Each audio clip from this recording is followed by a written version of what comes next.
guys, welcome back. This is the Lefevre Fever here, and time for another review.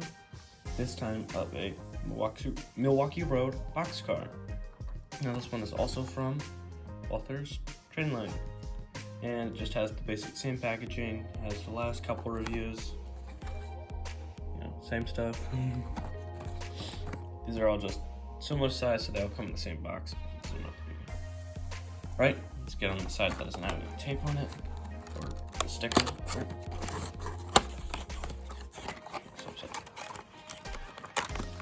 Slide it on it. There we go.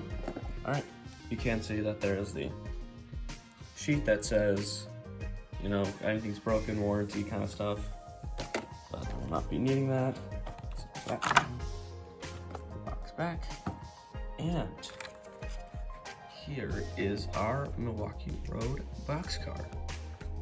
Now it does not seem to be too colorful, but chose it out because I have some other Milwaukee Road pieces.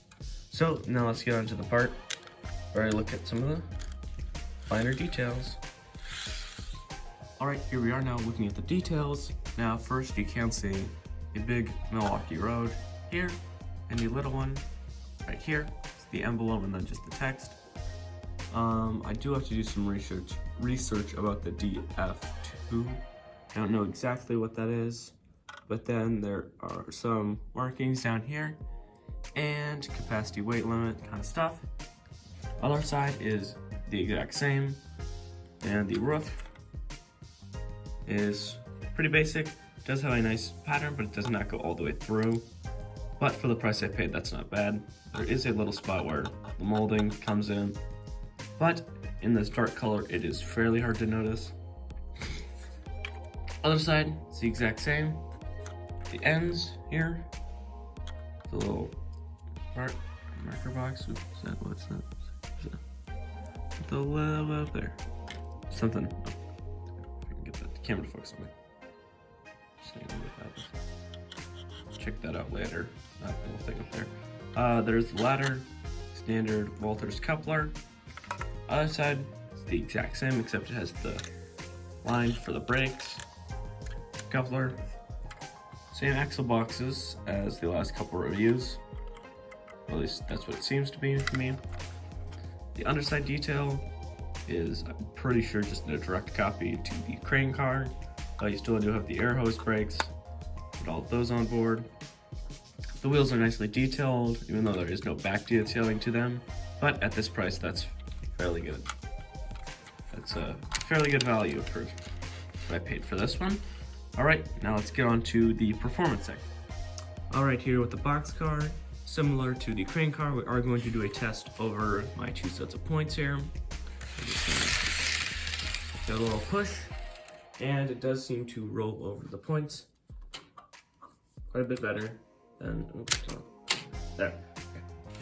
Quite a bit better than the crane car because it is quite a bit more free rolling. Let's just couple that up there. Just leave that there for now. All right, now up for the coupler test here. So we're moving in, as always, track cleaning car. And gonna get too close to each other. And there we go. Does seem to be maybe a smidge higher, the placement of it. I feel like the cleaning car does droop, maybe the coupler does droop, but those seem to be a sturdy couple. And I'm gonna move over this end to check out here that our Bowser car. Check its compatibility with the other car. And not bad, couples up just nice and easy. Now, I believe now we can get on to the actual doing some long distance running here. All right, see you guys then. All right, before I couple this boxcar up to the rest of the train, I will show you guys, if I can get a shot here, that I do have some other Milwaukee Road pieces, such as these two older Bachmann boxcars.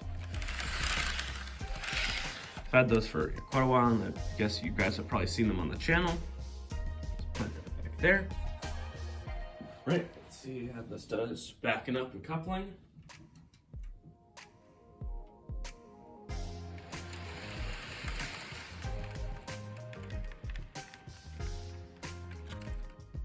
Right, let's hope it's engaged.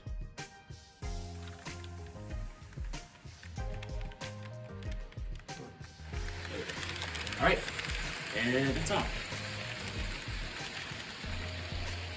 If I do have to add some history about this car, it is most likely a 1940s, 1960s build, judging by the size of the doors and the steel body panels. Here, let's angle this down this way. See it coming and roll by. There we go.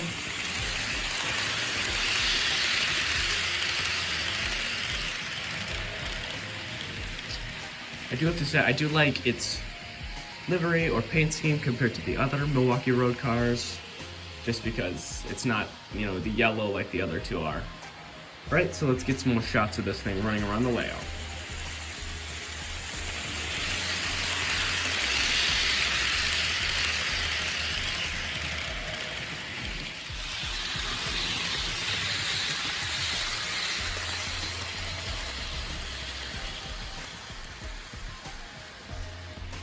I do have to say, it does seem to be handling all the curves very nicely, and it is quieter than all of my non-metal wheels cars.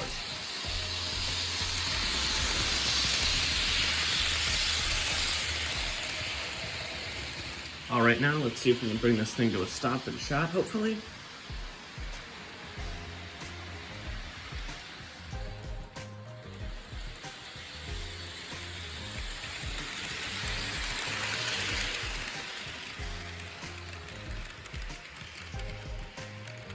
And there we go.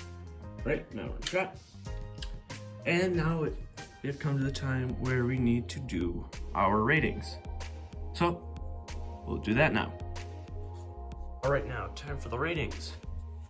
In the performance category, I would give it a 10 out of 10 for coupling well with all of my other products and just being fairly free-rolling in general.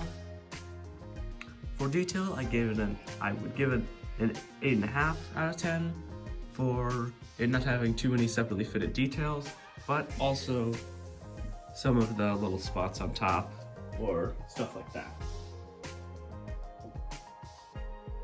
For quality, I would give it a 9 out of 10 for the little bits of flashing, and there is a little bit of little paint there, right there, if you can't see that. The spot that I did find was just took my nail and wiped that off, so it wasn't that hard to take off. I don't know what it was, but for value, for $16, this being, you know, a fairly larger boxcar compared to my log car in the background here, you got for a similar price. Now you can just about see it. For being $1 more than the log car was, and it being substantially larger, I feel like that's fairly good value. So I'm giving it a 9 out of 10. So overall, that does tie it with the log car in the rating system, and giving it a 9.125, or 9 and an 8 out of 10. So overall, it's a really good boxcar, performs well, looks lovely. Of course, I am a little bit biased because I do like the Milwaukee Road quite a bit, and then it's quite a wobble, but at least it's not as bad as the crane car. Alright, I'd like to thank you guys so much for watching. Subscribe, like, you don't have to. If you don't like it, then I'm not trying to force you here. See you guys next time. Bye-bye.